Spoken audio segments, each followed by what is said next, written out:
Welcome to this explainer, mapping out the unprecedented simultaneous crises currently engulfing world football's governing body, FIFA.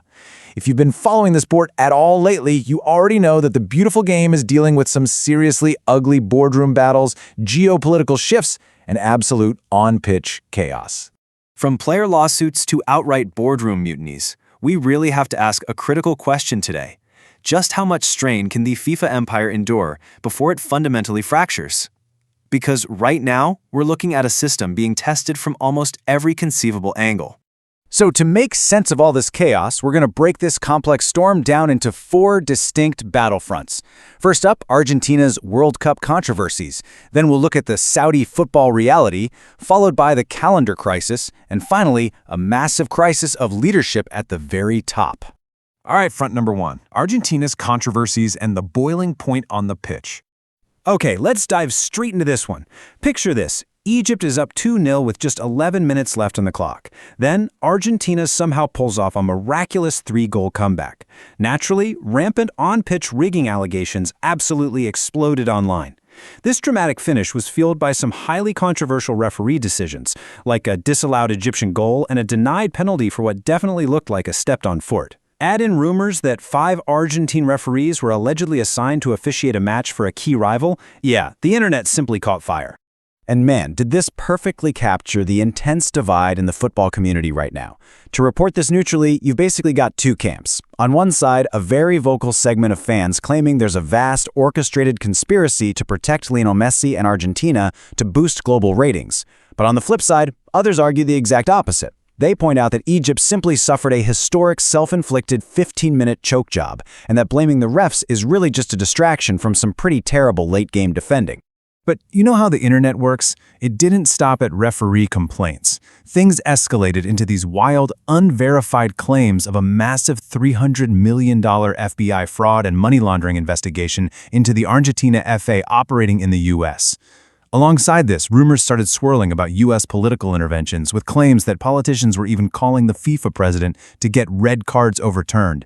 The speculation has just reached an absolute fever pitch.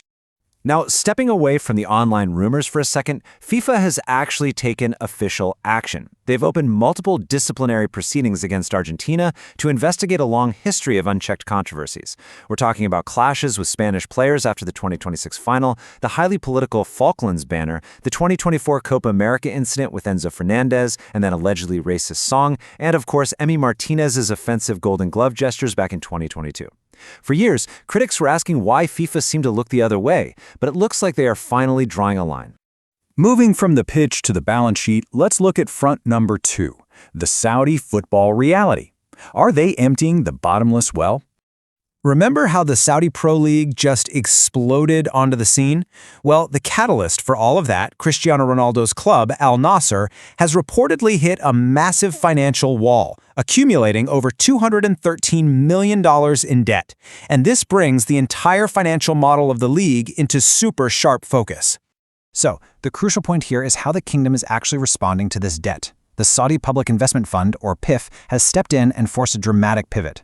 Notice the shift. We are moving completely away from that past strategy of limitless spending and 100% state backing. The present reality?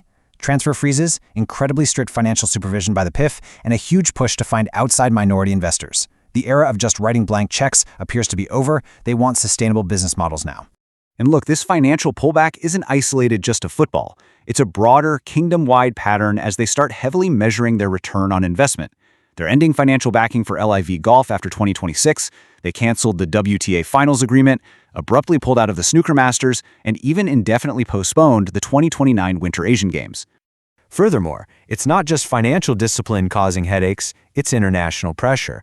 Ahead of their 2034 World Cup bid, Saudi Arabia is facing immense scrutiny from human rights organizations. Amnesty International released a highly critical report, and the Building and Woodworkers International Union actually filed a formal complaint with the UN's International Labor Organization. This is regarding severe labor abuses and widespread wage theft involving roughly 21,000 construction workers. It's a massive reputational hurdle for FIFA as they navigate that 2034 bid. Which brings us to front number 3, the calendar crisis. This is where the players are actually striking back. Because the physical toll of the modern game is just absolutely staggering right now. While a standard player match load sits around 40 to 50 games a season, Manchester City's Rodri played an astonishing 72 matches last season before suffering an injury. This completely unsustainable volume has sparked genuine vocal warnings from top athletes about imminent player strikes. The breaking point for these guys is essentially this three-step squeeze. First, you've got the newly expanded Champions League adding even more games. Second, an extended club season running all the way to May 31st. And third, the sprawling new 32-club FIFA Club World Cup starting in mid-June 2025. I mean, this essentially erases the only guaranteed annual rest period for the world's top players. They are literally being asked to play year-round. And the players aren't just complaining to the media. They're taking action. FIFPro, the global players union, alongside the European leagues, has launched unprecedented legal action. They argue that FIFA has, quote, repeatedly favored its own commercial interests while totally neglecting player welfare. They're actually taking this to the European courts, arguing that FIFA's unilateral calendar expansion violates the EU Charter of Fundamental Rights.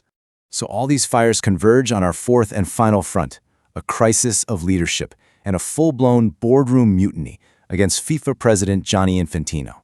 The cracks at the very top are absolutely showing. Following fierce, highly coordinated backlash from within his own ranks, Infantino was forced into a pretty humiliating, overnight U-turn on his controversial plan to sell off stakes in the World Cup and other properties. The member organizations just flat-out refused to let it happen. And UEFA, representing European football, did not hold back in the aftermath. They released a scorching public statement accusing Infantino of operating via shabby backroom deals. They demanded a fundamental governance review, stating flatly that the sport cannot continue with secret schemes cooked up by faceless individuals. I mean, it is an unprecedented public dressing down of a sitting FIFA president. The core of their anger really comes down to this massive contrast. UEFA ruthlessly compared Infantino's 2016 campaign promises of absolute transparency, back when he claimed the money of FIFA is your money, with what they describe as a profound breach of trust today. They point to all these opaque deals and his failure to actually utilize FIFA's vast $5 billion cash reserves for the development of the game. It's just sitting there. So, where does this leave the presidency? Well, while Infantino has previously claimed he has over 200 letters of support, European officials are not backing down. They are actively identifying candidates to challenge him in the upcoming presidential election. Some really heavyweight names are being floated, including Paris Saint-Germain president Nasser Al-Khelaifi, CONCACAF president Victor Montagliani, and AFC president Salman Al-Khalifa. Which leaves us with this final, incredibly pressing thought. With unprecedented pressure mounting from furious fans, scrutinizing governments, striking players, and his own mutinous executives, can Gianni Infantino's regime actually survive the upcoming elections?